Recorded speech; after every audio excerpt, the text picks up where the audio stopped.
Hello दोस्तों, स्वागत है आपको हमारे यूट्यूब चैनल देसी लर्निंग अड्डा में। दोस्तों, इस वीडियो में सोशल साइंस के 80 महत्वपूर्ण ऑब्जेक्टिव क्वेश्चन करने वाले हैं।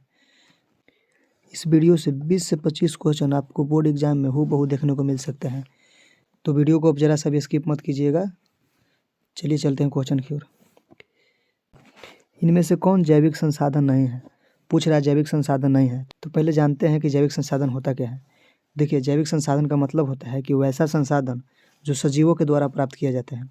तो देखिए, मछली भी सजीव है, पेड़ भी सजीव है, मानव भी सजीव है, तो तीनों के तीनों जैविक संसाधन हुआ। तो पूछ रहा था कि जैविक संसाधन कौन नहीं है, तो इसका ऑप्शन नंबर बी सही हो जाएगा, मिट्टी, क्योंकि मिट्टी हो जाएगा अजैविक संसाधन। चलिए दूसरा क्वेश्चन पर चलते हैं। भारत सरकार की वन नीति के अनुसार कम से कम कितना प्रतिशत भूभाग वनाच्छादित रहना चाहिए, यानी कि वन से घिरा हुआ रहना चाहिए। तो इसका ऑप्शन नंबर बी सही हो जाएगा, 33%। क्वेश्चन तीसरा को देखते हैं। महानदी पर कौन सा बांध बना हुआ है? तो देखिए, महानदी पर हो जाएगा हीराकुंड बांध, ऑप्शन नंबर सी। अगला क्वेश्चन को देखते हैं। टैक्सोल है, तो देखिए टैक्सोल एक कैंसर की दवा है, तो ये हो जाएगा ऑप्शन नंबर बी, कैंसर रोधी दवा। पांचवें क्वेश्चन को देखते हैं। इनमें कौन धात्विक खनिज नहीं है? तो बॉक्साइट हो जाएगा धात्विक, निकेल भी हो जाएगा धात्विक, क्रोमाइट भी धातु हो जाएगा क्योंकि लोहा का अयस्क है। तो इसका ऑप्शन नंबर हो जाएगा सी सही, ग्रेफाइट, क्योंकि ग्रेफाइट एक उपधातु होता है। तो चलिए चलते हैं अगले क्वेश्चन पर। निम्न में कौन टर्शियरी कोयला का भंडार है? तो इसका सही आंसर हो जाएगा मेघालय। भारत के पूर्वोत्तर राज्यों में टर्शियरी कोयला का भंडार पाया जाता है। सातवां क्वेश्चन है। इनमें कौन परमाणु शक्ति का साधन नहीं है? तो देखिए, परमाणु शक्ति का साधन नहीं है। यूरेनियम से भी परमाणु शक्ति प्राप्त किया जा सकता है, मोंजानाइट से भी किया जा सकता है, थोरियम से भी किया जा सकता है, परंतु बॉक्साइट से नहीं किया जाएगा, यानी कि ऑप्शन नंबर बी इसका सही हो जाएगा। आठवां क्वेश्चन को देखते हैं। भारत को कुल कितने डाक क्षेत्रों में बांटा गया है? तो भारत के 9 डाक क्षेत्रों में बांटा गया, ऑप्शन नंबर डी इसका सही होगा। क्वेश्चन 9वां है। इनमें कौन नदी असम में बाढ़ के कारण बनता है? तो असम में बाढ़ के कारण बनता है ब्रह्मपुत्र नदी, ऑप्शन नंबर बी। अगला क्वेश्चन को देखते हैं। तरुण भारत संघ एनजीओ का संबंध किस राज्य से है? तो इसका ऑप्शन नंबर डी सही हो जाएगा, राजस्थान से। 11वां क्वेश्चन को देखते हैं। इनमें किसका उपयोग इलेक्ट्रॉनिक उद्योगों में किया जाता है? तो इलेक्ट्रॉनिक उद्योग में हो जाएगा अभ्रक का भी होगा, मैग्नीज का भी होगा, बॉक्साइट का भी होगा, इसलिए इसका ऑप्शन नंबर डी सही हो जाएगा, इनमें से सभी। चलिए अगले क्वेश्चन पर चलते हैं। इंद्रपुरी जलाशय परियोजना किस राज्य में है? तो इंद्रपुरी जलाशय परियोजना हो जाएगा बिहार में, ऑप्शन 20 का सही हो जाएगा। असाधारण पौधों के लिए तैयार की गई पुस्तक का नाम क्या है? तो हो जाता है ग्रीन बुक, ऑप्शन सी इसका सही हो जाएगा। निम्नलिखित में से कौन रबी फसल नहीं है? रबी फसल नहीं है पूछ रहा है, तो देखिए चावल एक खरीफ फसल है, यानी कि ऑप्शन नंबर सी इसका सही हो जाएगा। बाकी सभी के सभी रबी फसल है। चलिए अगले क्वेश्चन पर चलते हैं। सीमेंट उद्योग का कच्चा माल है, तो सीमेंट उद्योग का कच्चा माल को बोलते हैं चूना पत्थर, ऑप्शन नंबर ए इसका सही होगा। अगला क्वेश्चन को देखते हैं। कोंकण रेल परियोजना का संबंध किस राज्य से है? तो इसका हो जाएगा महाराष्ट्र से भी होगा, गोवा से भी होगा, केरल से भी होगा, इसलिए इसका ऑप्शन नंबर डी सही हो जाएगा, इनमें से सभी। चलिए अगले क्वेश्चन पर चलते हैं। 1992 में रियो डी जेनेरो में क्या हुआ था? तो हुआ था पृथ्वी शिखर सम्मेलन, ऑप्शन नंबर बी। भारत में सर्वाधिक कौन सी मिट्टी पाई जाती है? तो देखिए, भारत में सर्वाधिक मिट्टी का विस्तार है जलोढ़ मिट्टी का, ऑप्शन सी हो जाएगा सही। भारत में पहला जल विद्युत संयंत्र कहाँ लगाया गया था? तो भारत में पहला जल विद्युत संयंत्र हो जाएगा दार्जिलिंग में, यानी कि पश्चिम बंगाल, ऑप्शन नंबर इसका सी सही होगा।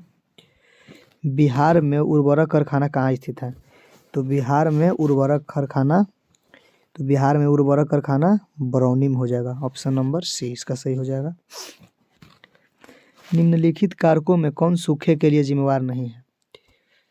सूखा के लिए जिम्मेवार पूछ रहा है, तो वर्षा की कमी हो जाएगा, वर्षा नहीं होगा तो सुखाड़ पड़ जाएगा, ऑप्शन नंबर इसका सी सही हो जाएगा। सरदार सरोवर कृत्रिम जलाशय का संबंध है, तो इसका ऑप्शन नंबर ए सही हो जाएगा, नर्मदा नदी से। चलिए अगले क्वेश्चन पर चलते हैं। जून 2023 में भारत में कौन सा चक्रवात आया था? तो इसका सही आंसर हो जाएगा बिपरजॉय, ऑप्शन नंबर बी। अगला क्वेश्चन पर चलते हैं। पृथ्वी की सतह पर सबसे पहले पहुंचने वाली भूकंपीय तरंगे हैं। तो, तो सबसे पहले पहुंचता है प्राथमिक तरंगे यानी कि पी। ऑप्शन नंबर इसका ए सही हो जाएगा। संचार का सबसे लोकप्रिय साधन है। तो देखिए संचार का सबसे लोकप्रिय साधन हो जाएगा मोबाइल। अगला क्वेश्चन पर चलते हैं। कलकत्ता कॉरपोरेशन एक्ट किसके शासनकाल में पारित हुआ? तो इसका ऑप्शन नंबर ए सही हो जाएगा, लॉर्ड कार्जन। ऑप्शन नंबर ए। यूरोप में राष्ट्रवाद की शुरुआत कहाँ से हुई? तो यूरोप में राष्ट्रवाद की शुरुआत हुई थी फ्रांस से। Option number A. 28वां क्वेश्चन है, राइन संघ की स्थापना किसने किया? तो देखिए राइन संघ की स्थापना हो जाएगा नेपोलियन बोनापार्ट ने। ऑप्शन नंबर 20 का सही हो जाएगा। अप्रैल थीसिस किसने लिखी? तो अप्रैल थीसिस लिखी है व्लादिमीर लेनिन ने। ऑप्शन नंबर इसका सी सही होगा। 30वां क्वेश्चन को देखिए, खुदाई खिदमतगार का गठन किसने किया? तो खुदाई खिदमतगार का गठन किए हैं खान अब्दुल गफ्फार खान। ऑप्शन नंबर 20 का सही हो जाएगा। लाला हरदयाल ने इनमें से किसकी स्थापना की? तो लाला हरदयाल ने गदर पार्टी की स्थापना की थी, यानी कि ऑप्शन नंबर ए सही हो जाएगा इसका। साम्यवादी गुट का अगुवा कौन था? तो देखिए साम्यवादी गुट का अगुवा हो जाएगा सोवियत संघ। Option number B. इनमें से क्या मार्टिन लूथर किंग की कृति है? तो मार्टिन लूथर किंग की कृति हो जाएगा 95 thesis. Option number C. 34 question को देखिए, बंगाल गजट का प्रकाशन किसने किया? तो बंगाल गजट का प्रकाशन हो जाएगा जेम्स ए हिक्की। ऑप्शन नंबर ए इसका सही हो गया। यूनान इनमें से किस देश का अधीन था? तो देखिए यूनान पहले तुर्की का गुलाम था, तो इसका ऑप्शन नंबर डी सही हो जाएगा। नमक कानून तोड़ने के लिए गांधी जी ने कौन सा स्थान को चुना? तो गांधी जी ने डांडी को चुना था, यानी कि ऑप्शन नंबर इसका सी सही हो जाएगा। चलिए अगले क्वेश्चन पर चलते हैं। समाजवादियों की बाइबिल किसे कहा जाता है? तो समाजवादियों की बाइबिल बोला जाता है दास कैपिटल को। ऑप्शन नंबर ए इसका सही हो जाएगा। एक स्वतंत्र राष्ट्र के रूप में सिंगापुर का उदय किस वर्ष हुआ? सिंगापुर का उदय हुआ था 1965 ईस्वी में, यानी कि option number B. Vienna Congress में कौन राष्ट्र सम्मिलित नहीं था? तो इसका ऑप्शन नंबर ए सही हो जाएगा, ब्रिटेन।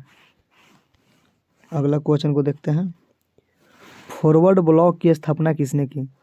तो फॉरवर्ड ब्लॉक की स्थापना हो जाएगा सुभाष चंद्र बोस ने। ऑप्शन नंबर 20 का सही हो जाएगा। बम्बई राज्य का विभाजन कर किन दो राज्यों का गठन हुआ? तो इसका सही आंसर हो जाएगा महाराष्ट्र और गुजरात। बिहार में कुल कितने नगर निगम स्थापित किए गए हैं? देखिए बिहार में कुल नगर निगम की संख्या 19 है। इसका ऑप्शन नंबर 20 सही हो जाएगा। अगला क्वेश्चन पर चलते हैं, राज्य पुनर्गठन आयोग की स्थापना कब हुई? तो इसका ऑप्शन नंबर हो जाएगा 20 सही, 1952 ईस्वी में। अगला क्वेश्चन को देखते हैं, चुनाव आचार संहिता का निर्माण कौन करता है? तो इसका सही आंसर हो जाएगा निर्वाचन आयोग। चलिए अगला क्वेश्चन को देखते हैं, बिहार में पंचायती राज संस्थाएं हैं। बिहार के पंचायती राज त्रिस्तरीय है, यानी कि ऑप्शन नंबर सी हो जाएगा, 3 स्तरीय। देखिए 45 क्वेश्चन समाप्त हो चुका है, अब 35 क्वेश्चन ही बचा है, तो वीडियो के आप लास्ट तक बने रहिएगा क्योंकि सारे के सारे क्वेश्चन इंपॉर्टेंट है, तो आप वीडियो को जरा सा भी स्किप नहीं कर सकते हैं। आंग सान सू की किस देश के नागरिक था? तो आंग सान सू की था म्यांमार का। ऑप्शन नंबर ए इसका सही हो जाएगा। अगला क्वेश्चन को देखते हैं, चिली की प्रथम महिला राष्ट्रपति कौन थी? तो इसका ऑप्शन नंबर डी सही हो जाएगा, मिशेल बाचेलेट। अगला क्वेश्चन को देखते हैं, इनमें से किस पर लोकतंत्र का भविष्य निर्भर करता है? तो इसमें हो जाएगा ऑप्शन नंबर सी, अलगाववाद। लोकसभा में चुने हुए सदस्यों की संख्या कितनी है? तो लोकसभा में चुनी गई सदस्यों की संख्या 543 हो जाएगा, यानी कि ऑप्शन नंबर बी। चलिए अगले क्वेश्चन को देखते हैं, इनमें से कहाँ प्रत्यक्ष लोकतंत्र है? तो प्रत्यक्ष लोकतंत्र स्विट्जरलैंड में है, यानी कि ऑप्शन नंबर ए। देखिए अगर पूछे कि भारत में कौन सी लोकतंत्र है, तो भारत में हो जाएगा अप्रत्यक्ष लोकतंत्र। चलिए अगले क्वेश्चन को देखते हैं, कितनी जनसंख्या पर ग्राम पंचायत का गठन किया जाता है? तो ग्राम पंचायत का गठन होता है 7000 की जनसंख्या पर, यानी कि ऑप्शन नंबर सी इसका सही होगा। 1975 के आपातकाल की घोषणा किसने की? तो 1975 के आपातकाल की घोषणा की थी भारतीय राष्ट्रीय कांग्रेस ने, पूरे जिले का प्रशासन कौन करता है? पूरे जिले का प्रशासन होता है जिला दंडाधिकारी, इसी को बोलते हैं आप डीएम। चलिए अगला क्वेश्चन को देखते हैं। नेपाल में लोकतंत्र वापसी के लिए कब आंदोलन हुआ? तो 2006 में आंदोलन हुआ था। चलिए अगले क्वेश्चन को देखते हैं। जल आपूर्ति के निजीकरण के विरुद्ध कहाँ संघर्ष हुआ? तो हो जाएगा ऑप्शन नंबर बी सही, बोलीविया में। अगला क्वेश्चन को देखते हैं। व्हिग और टोरी नामक राजनीतिक दलों का संबंध किस देश से था? तो इसका ऑप्शन नंबर ए सही हो जाएगा, यूगोस्लाविया से। अगला क्वेश्चन को देखते हैं। इंग्लैंड में महिलाओं को वोट देने का अधिकार कब प्राप्त हुआ? तो इंग्लैंड में महिलाओं को वोट देने का अधिकार 1918 ईस्वी से प्राप्त हुआ, यानी कि ऑप्शन नंबर बी। इनमें से क्या संघात्मक शासन की व्यवस्थाएं हैं? तो इसका आंसर हो जाएगा दोहरी सरकार भी हो जाएगा, स्वतंत्र न्यायपालिका भी होगा, संविधान की सर्वोच्चता, यानी कि अभी सही है। तो यानी कि इसका सही आंसर हो जाएगा इनमें से सभी, ऑप्शन नंबर डी। अगला क्वेश्चन को देखते हैं। पटना नगर निगम में कितने वार्ड हैं? तो देखिए पटना नगर निगम में कुल 75 वार्ड है, यानी कि ऑप्शन नंबर डी इसका सही होगा। ये जनता पार्टी की स्थापना किनकी अध्यक्षता में हुई? तो इसका सही आंसर हो जाएगा अटल बिहारी वाजपेयी, यानी कि ऑप्शन नंबर ए। राष्ट्रीय विकास परिषद का गठन कब हुआ? राष्ट्रीय विकास परिषद का गठन कब हुआ? तो यानी कि इसका आंसर सही हो जाएगा 1952 ईस्वी, ऑप्शन नंबर बी। भारत में राष्ट्रीय आय की गणना किस संस्था द्वारा की जाती है? तो इसका सही आंसर हो जाएगा केंद्रीय सांख्यिकी संगठन, यानी कि ऑप्शन नंबर सी। अगला क्वेश्चन को देखते हैं। y बराबर सी प्लस आई में आई क्या है? तो देखिए आई मतलब होता है इंटरेस्ट का मतलब होता है ब्याज, यानी कि ऑप्शन नंबर डी सही होगा इसका। चलिए अगले क्वेश्चन पर चलते हैं।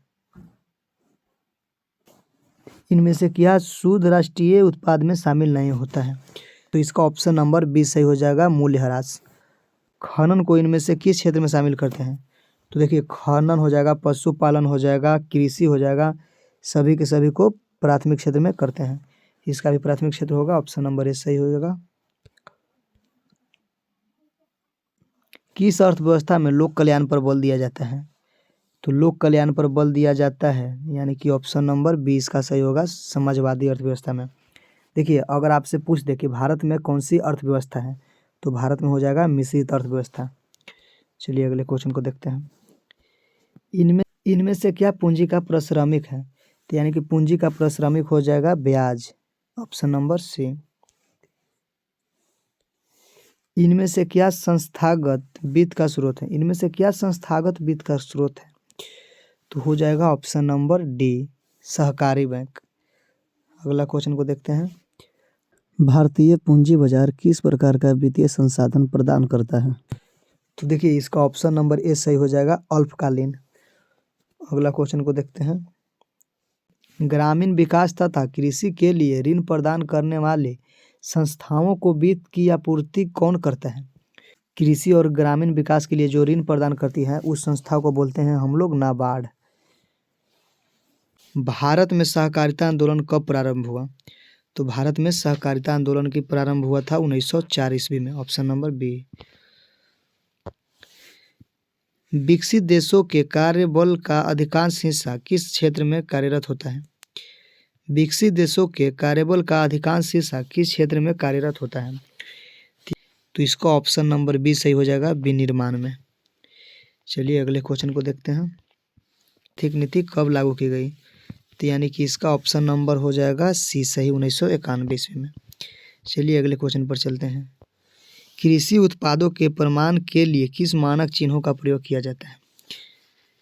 तो देखिए इस चिन्ह को बोलते हैं एग मार्क। खाने के सामान पर जो निशान दिया जाता है उसको बोलते हैं एग मार्क। सोने की शुद्धता की जांच के लिए दिया जाता है हॉलमार्क। चलिए अगले क्वेश्चन पर चलते हैं। मानव पूंजी का प्रमुख घटक कौन है?